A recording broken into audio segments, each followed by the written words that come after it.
Hello, I'm Scott Michael Davis. In this video, I will be speaking on the initiative and referendums in Arizona. An initiative is when the voters may propose new laws or amend existing laws. This is done by gathering signatures from registered voters to have that particular issue placed on the ballot. A referendum is a method where voters may veto a law by getting signatures from registered voters to place that issue on the ballot. The initiative and referendums are created by acquiring the appropriate petitions from the Arizona Secretary of State's office.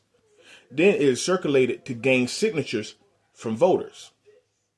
The initiative and referendum process are similar because both involve citizens' votes. These processes give voters the power to propose or reject laws. Both methods involve getting signatures from voters to allow these things to happen. The differences between an initiative and referendum is when and where the signatures are submitted. For a person or organization putting in an initiative, the signatures must be filed with the Arizona Secretary of State's office at least 4 months prior to the next general election. A referendum must have the signatures filed with the Arizona Secretary of State within 90 days of when the legislator that enacted the House or Senate bill in question adjourns for that year.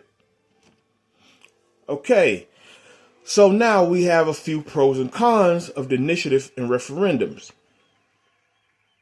All right, so with the pros, it's citizen empowerment.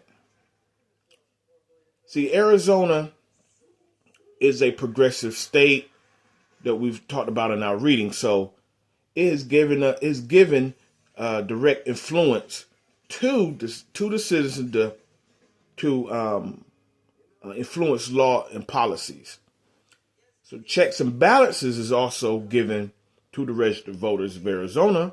These citizens provide checks on the legislator, and they prevent it from passing laws that are against public interest. Now, with the cons to these two initiative and referendums, there can be complex issues that the average voter may not necessarily have knowledge on and can vote soundly on that issue.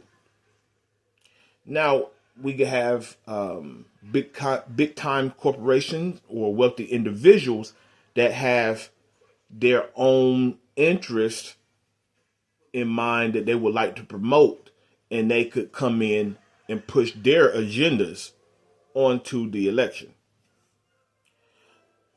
And it can skew the process. Voters can get caught focusing on short-term initiatives, but not realize that they have long-term negative ramifications and consequences. And these methods support direct democracy through the power of voting. The initiative and referendum in the state of Arizona it comes off of a progressive era to where they want to put the citizens and registered voters of Arizona in that position of power, and that it comes from the people. And that's what democracy is, that we have a right to vote for what we feel is right, for what we feel our elected officials should support and help each community from a federal and state level. And so they do the same thing. Arizona put it in where the voters, they're handed the power to propose the laws, amend the laws through their right to vote. So I'm Scott Michael Davis, and this is my interpretation of the initiative and referendums in the state of Georgia. Thank you very much.